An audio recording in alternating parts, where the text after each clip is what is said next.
Deep in the dungeons of this world, vast treasures are waiting to be uncovered.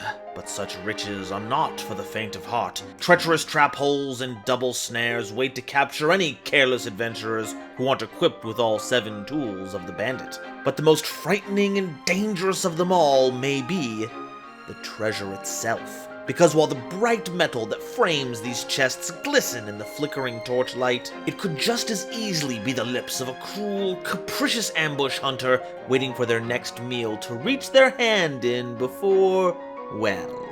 Hello everyone, GoldenNova here, and today, with the release of the second wave of their support in Rage of the Abyss, it's time we took a look at the creatures who make it their mission to be the bane of dungeon delvers everywhere. Flip monsters have had a rough ride ever since their creation, going from possibly some of the game's strongest cards to being little more than a footnote in a set's release. Even decks like Shadal, who feature flip monsters almost exclusively, focus far more on their fusion combo aspects, and use the flip effects when it's convenient to do so. But what if we flipped that dynamic on its head? Instead of us playing suboptimal flip monsters, what if we made our opponent play them? Get ready to treat your opponent to a ghoulish trick, cause it's time for Mimighoul Explained.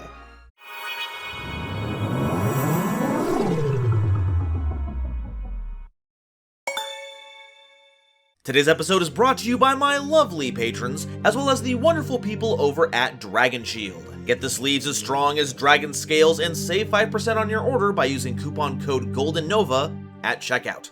So what's the deal with Mimighouls? Well, they're a series of Earth attribute monsters with a majority being flips. Said monsters can be special summoned to your opponent's field in face down defense position once per turn, setting them up to spring some nasty surprises on the competition. That's because the flip effects of the Mimighouls are actually all mandatory and they're all detrimental to the activator, so you might as well foist them on your opponent before hitting him with that Swords of Revealing Light, or whatever the kids are using to flip monsters up nowadays. Though notably, these effects will only trigger during the main phase, so you will have to find a way to flip them via an effect, because flipping them up by battle just isn't going to do anything. However, part of those effects also give you back control of your Mimighouls, so you won't be without your minions when it comes time to retaliate against the opposing heroes. Let's start things off with Mimighoul Archfiend, a level 1 fiend monster with 0 attack and 1900 defense. When flipped, the opponent draws a card, you send a card from your hand to the grave, then give control of this card to your opponent. And if this card is normal or special summoned, you can change a face-down defense position monster on the field to face-up attack or defense position.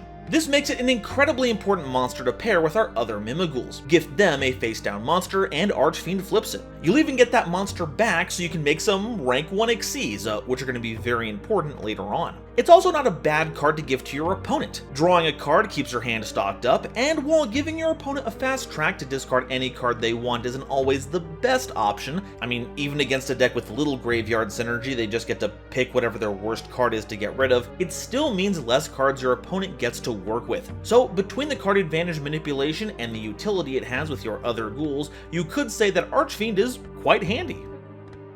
Mimighoul Armor is a level 1 warrior monster with 600 attack and 1500 defense, and if flipped, this turn, Mimighoul monsters can't be destroyed by battle. And on top of the usual summon method to give this to your opponent, you can also special summon it to your field face up if your opponent controls any monsters, helping once again to get material on board for an Xyz summon. And because it has probably the least impactful of the Mimighoul effects, protecting from battle destruction during your own turn isn't really that good, you can summon this to your own field without worrying that you're taking up a more important effect. So be sure to play as many of this as possible so you can either grab it in your opening hand, or search it out to help get you into your bigger plays, coming to your rescue like a Mimighoul in shining armor. Mimighoul Cerberus is a level 1 beast monster with 400 attack and 1800 defense, and its flip effect has its controller banishing 3 cards from the top of their deck, then special summoning one of their banished monsters to their opponent's field in defense position. And while face up on the field, your opponent can't target face up spell cards you control with card effects. So the primary idea is that you're hopefully sniping a really cool monster out of your opponent's roster, though they get to choose the monster that you summon, even if it's not in the monsters that were initially banished. So the more they have in their banishment, the more opportunity they have to just give you a crummy monster. I suppose you could also do something silly where you flip up Cerberus on your field, setting up a really nasty monster to give to your opponent. So congratulations, Brandon's no longer the only deck that can puppet lock. The spell card protection is also really nifty, as we have a few that help smooth out our lines of play. So making sure an errant Cosmic Cyclone doesn't send them to the great beyond is pretty keen, which makes them a great guard dog that can fetch your opponent's cards too. That cinches it. This is another addition to the good doggos list of Yu-Gi-Oh monsters. Welcome aboard, Cerberus.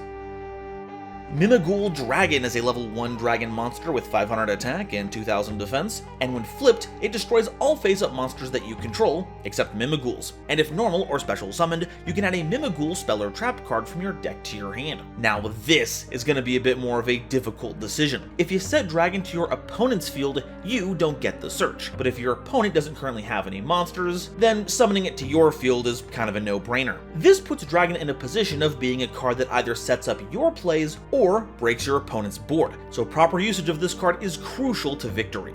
It also makes it the most thematically appropriate of the Mimighouls. I mean, reaching into a treasure chest only for it to explode all your stuff? Incredible, cruel, heartless. The Game Master part of me has the biggest grin on right now. Mimighoul Fairy is a level 1 fairy monster with 100 attack and defense, and if flipped, you can't activate the effects of monsters special summoned from your hand that turn, keeping your opponent from triggering any effects like Poplar, Diabellstar, and Gloombat. For higher monsters, which is a very relevant theme right now. And like with armor, Fairy also has a way to special summon itself to your field face up, this time checking to see if you control a Mimighoul monster. The flip effect here is a bit more useful than armor, but not by much considering how very limited the scope of cards that it stops is, so feel free to have Fairy jump out of your hand to help with extra deck access. It's certainly got the grippers you want to see in your opening grip. Thank you, by the way, House of Champs, your posting has made my joke writing here that much easier.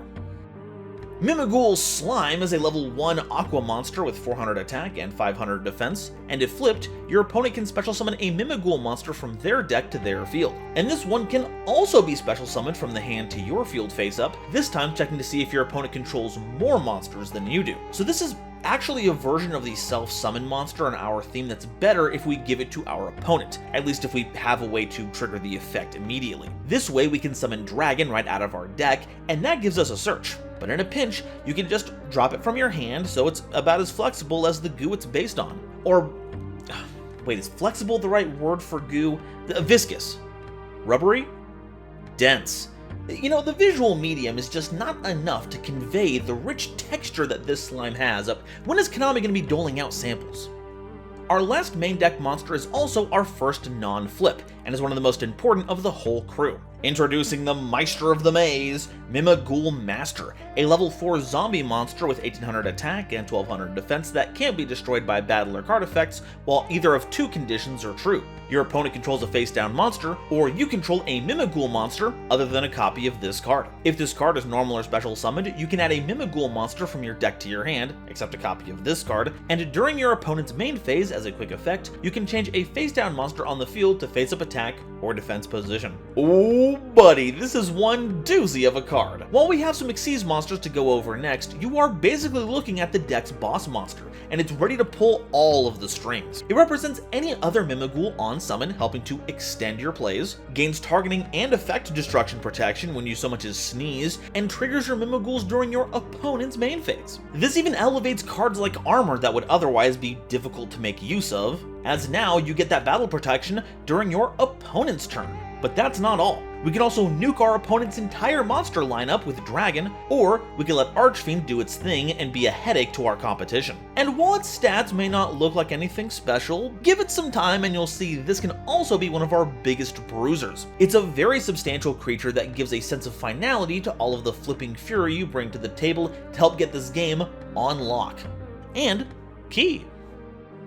Let's move on to the Xyz monsters. Both of them are rank 1 Earth Rock monsters, and both are stupendous, even though they're not flips. Giant Mimighoul requires any 2 level 1 monsters and has 1300 attack and 2000 defense. Your non-Xyz Mimighoul monsters can attack directly while your opponent controls a face-down monster, and if this card is Xyz summoned, you can add a Mimighoul card from your deck to your hand. And you can detach a material from this card, then target face-up cards on the field up to the number of face-down monsters your opponent controls, destroy them, and if you do, inflict 1000 damage to your opponent for each card destroyed. So not only is this a way to let you swing in for direct damage, and trust me, that's going to be very relevant later, it can also burn your opponent out of the game. And don't worry, we aren't even done yet, because any off-theme level 1 extenders you want to play can help you effectively search into a Mimighoul card by making this, getting you into the theme proper. When looking to impact the board, Giant is going to be a big part of that, and not just because it's, you know, giant.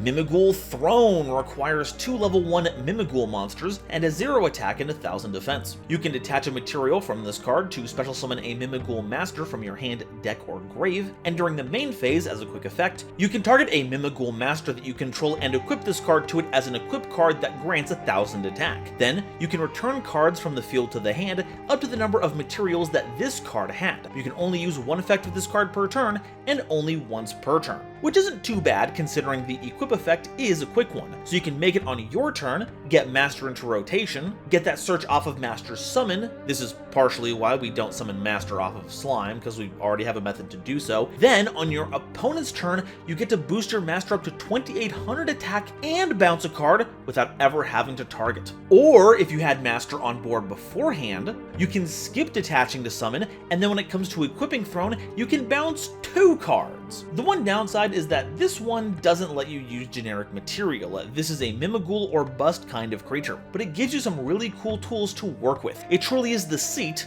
of this deck's power. Alright, that does it for the monsters. Now it's time for the spells and traps. Mimighoul Fork is a normal spell card that targets a face-down monster that your opponent controls, and your opponent chooses one of the following effects, and you apply it. Either the monster is changed to face-up attack or defense position, or send the monster to the graveyard and its owner draws 2 cards. You can also banish this card from your grave to add a copy of Mimighoul Fork from your deck to your hand, letting you do the same thing on the following turn. This is an interesting piece of support, but once again, your opponent is in charge of picking how the card resolves, so you're not getting the better deal. But your opponent is stuck between a rock and a hard place. Okay, no more Lestrals jokes.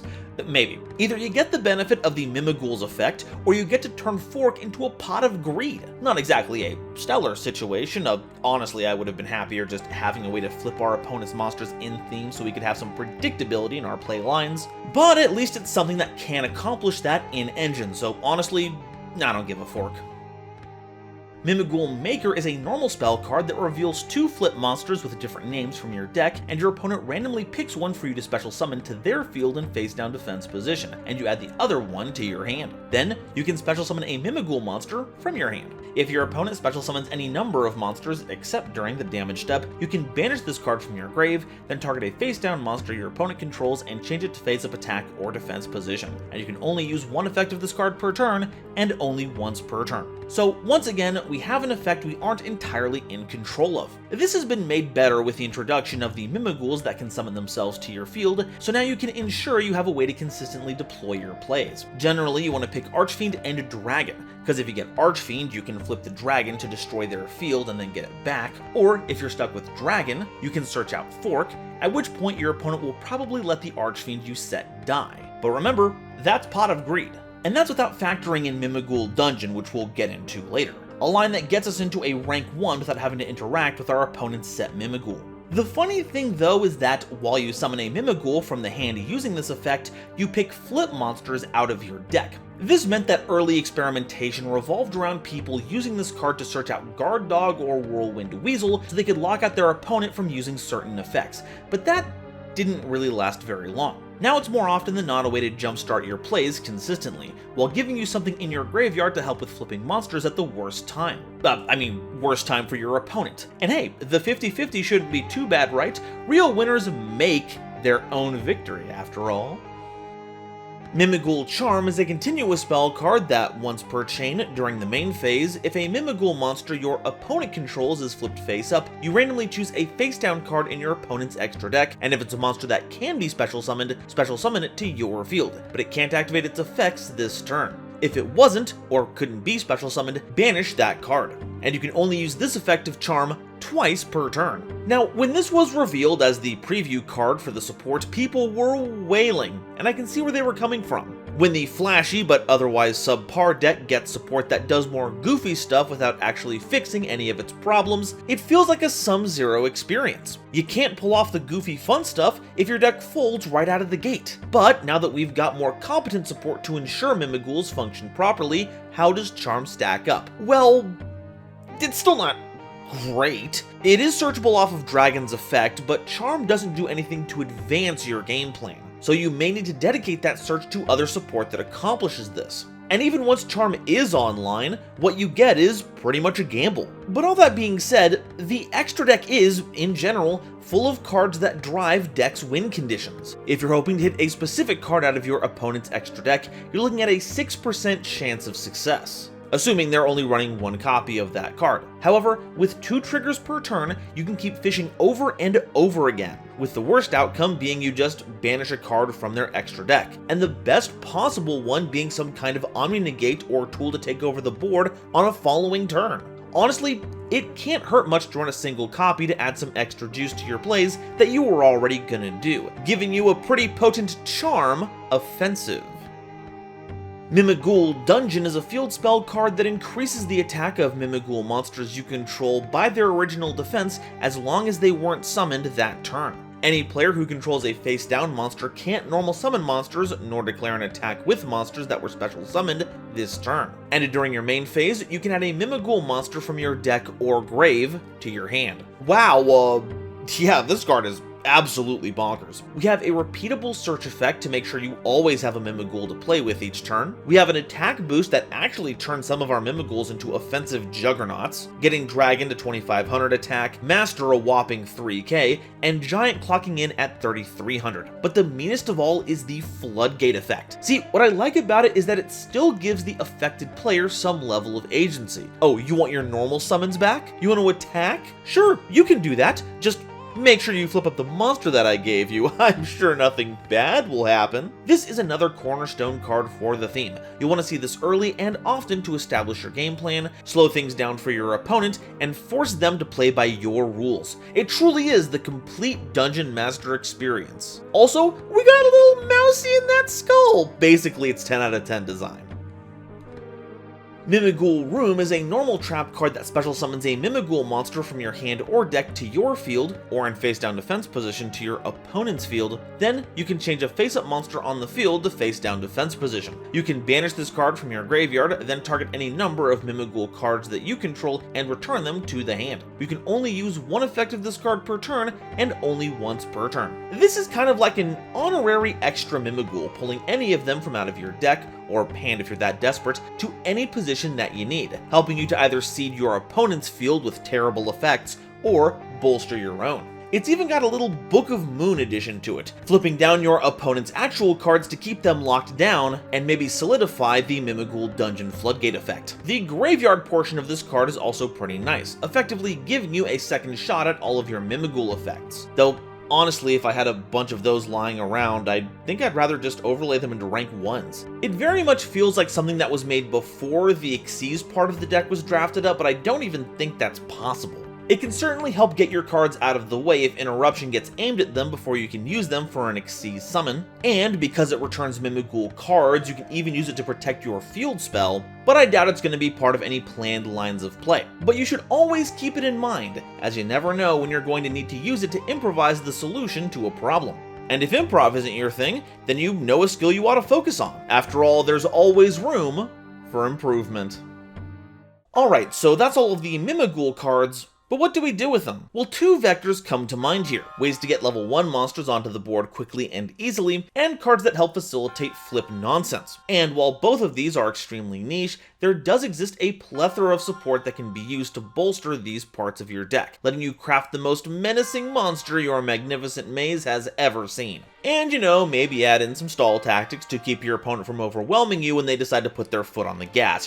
That'd be nice. So what can we play to help them out? First up, we need some good level 1 enablers, and if you've been playing for a while, 1-for-1 has been the go-to in this regard, though generally you're getting some kind of game-ending combo piece. It's a lot less explosive here, but it's not our only option. If your graveyard is set up, Yugioh is an instant giant Mimighoul, letting you recycle one of your yarded mimics for the occasion. And you don't even negate the effect, so you do get a dragon trigger before folding into another monster. Where Archetype is a pretty pricey option in terms of life points, largely because there's no way in hell you're going to be normal summoning whatever you search. So long as we control one of our level 1 Mimighouls, we can go grab every other one from the archetype, or whatever hand trap that you want to play that fits the bill. This searches affect Valor and Droll and Lockbird, so this card is instantly a menace. However, if you want to skimp out on the life point loss but lose out on some control, you could always play Jack in the Hand.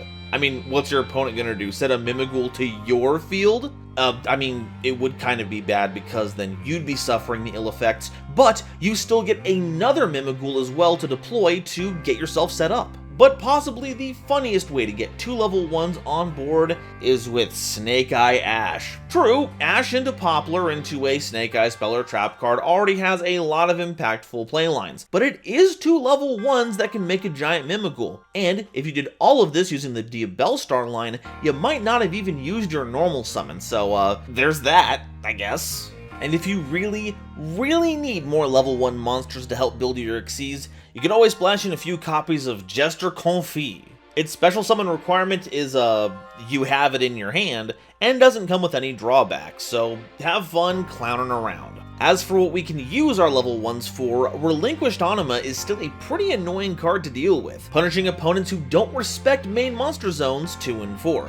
And most spare Mimighouls can just turn into it at a moment's notice. There are also, of course, a plethora of rank 1s we have access to. Ghost Trick Dualahan gets you into Angel of Mischief and Ghost Trick Shot, which is a gateway to Utopic Draco Future for a monster negate and a pretty impressive stat line. Tantrum Toddler is possibly the funniest way to punish activation negation, though keep in mind that this checks if either player does so. So if you load up on Solemn Judgments, you can actually pump this up for a board wipe all by yourself. And as a deck with access to Xyz monsters, you always have to keep Zeus in mind. Kikinagashi Fucho ignores basically any form of interaction, but getting it to a position where you can summon Zeus only leaves you with 1 material, so instead, we can lean on Lyralisk. Assembled Nightingale has a long history of enabling this, being able to attack directly and causing some substantial chip damage in the process, and even if you have to detach a material to keep it safe, it still has enough for a single Zeus activation. And heck, why stop with the bird summoning there? Ensemble Robin is one of the best ways to keep monsters off your opponent's field before they establish a board, Promenade Thrush is back row removal that can pump another monster, and Recital Starling is also a stat buff that can cause some nasty reflection damage. How about some flip support? Well, there are some generic cards we can incorporate. Spirit of the Fall Winds can add any of our flip Mimighouls from our deck to our hand, and Book of Taiyu is here to fast track a Mimighoul flip effect on your opponent's side of the field. But that's where the generic support usefulness kind of ends, because most newfangled flip support is meant to help you deploy the flips from your side of the field, and that's the opposite of what we want. Once we have our Mimighouls, we want them to stay firmly face up, thank you very much. So a lot of cards that summon our flips in face down defense position is actually a detriment to us, which unfortunately causes a lot of conflict with other flip based decks. For instance, while not technically flip monsters themselves, Ghost Tricks love the mechanic, but because they love going face up and face down as many times as they possibly can, we're not going to see a lot of camaraderie between the two. Now, Prediction Princess Terror Ray would have been a great card to add to the theme, as they're the master of flipping monsters at a moment's notice on your command, both yours and your opponent's. But as a level 9 ritual monster, getting the tributes necessary in engine borders on impossible. This is the reason why Prediction Princess works so well in Subterror, but if we start trying to fit in that deck, we're gonna run out of space really quickly, so I can't highly recommend it. However, as a fully Earth attribute deck, I'm compelled to once again suggest Vernisylph. Every one of them is a monster reborn, just waiting to get you more value out of Dragon and Archfiend. Corolla can help your Widow Guys benefit from the actually bonkers support effects of the Little Verns, and Vera remains, as ever, an outrageous boss monster. They're easily accessible, steals a monster once per turn forever, can reborn your Earths on your opponent's turn, and can even net you a negate if you fill your board up enough. As for a silly tech pick, I think Creature Swap has an important home here. This is meant to help optimize the usage of Mimighoul Maker when trying to pull off those absurd lockouts with cards like Guard Dog. Like, what if your opponent ends up with that card? Well, just summon your own Mimighoul, and so long as it's during the early turns of the duel before your opponent has established another monster, just hit him with the swap and now you have the Guard Dog. And your opponent is stuck with some rinky-dink treasure chest that's already been looted. And that's all I have to say about Mimighouls. This archetype has probably had the most positive reception a TCG exclusive theme has received in a long time, and its future is looking pretty bright. It's got non-deterministic effects that still seem to work out in the end, a fun, fresh playstyle, and has an actual factual win condition that doesn't require the planets to align to actually accomplish. I'm looking forward to seeing what this deck is capable of in the future, as well as the legacy support it's due to have later on. Whether it be a new flip monster that expands your arsenal, or some kind of Mimighoul master accompaniment to expand the Lord's domain. No matter what though, one thing holds true. It's the only deck I will ever admit that triple tactics talent is actually good in. Good job devs, you've finally broken me. I hope you're happy. But now, I want to hear what you all have to say. Are Mimighouls worth the dungeon dive, or are these chests just a huge bust?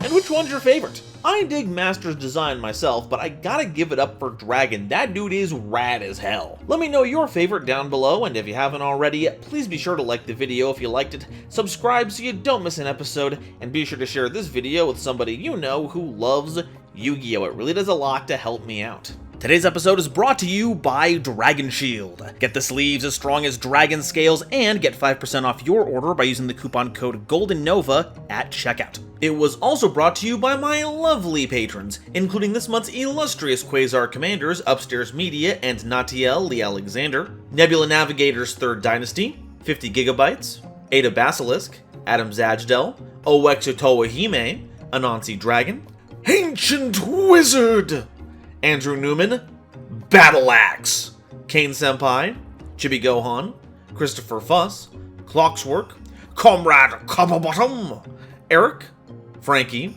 Garland Chaos, Great Big Pillock, Hair Bear, Happy Majin, Harry the Ominous Benefactor, Iron Zero, Iskander 711, Carp, Mana Charge, Marion James E. Picata, Megacombi is entering the Chrysalis, Millennia Asta, Muse Clark, Orozco 09096, Panther J, Pat Poos, Rank 10 Trains, Rebel King Lucifer, Red Eyes Jackalow, RJ the Jank Monarch, The Critic of Innocence, Thievery Coast and the Wizard Moose, Cosmic Crusaders Animasta, Baron Von Titty Sprinkles, Beelzephyr, Fish, Beluga Masta, Blitzwolf, Caesar M, Chaz Ghost, Dr. Reaper, R.I.P., Eva Padilla, Hike Boyagian, Herbal D, Ignis Heat, the true Draco Slayer, Kale the Dragon, Kiva on Public, Lobomaru 02, Manga Pages, Matt Simmons, Mick Spoofy, Mike, Nitromo, Not Al Gore, Nyx, Obsidian, Pokemon, Rainer Leong, Ron Kairos, Shizuka Nijimura, Sophie, apparently, Stephen Williamson, The Legendary Raven, The Phantom Knights of Shitted Pants, The Gene, Tiger X2476, Weasel King of Weaseltown, and Zaldreka, as well as the wonderful Starlight Explorers you see on screen now. If you'd like to help me in my journey to cover all of Yu-Gi-Oh's archetypes, get my videos early, be a part of these credits and other awesome perks, it would mean the world to me if you would check out the link to my Patreon in the description or consider joining as a YouTube member. And if you'd like to see another video about something flippin' awesome, check out this video about another TCG exclusive theme, Subterrors. Thank you all so much for watching, and I'll see you next time. Bye-bye.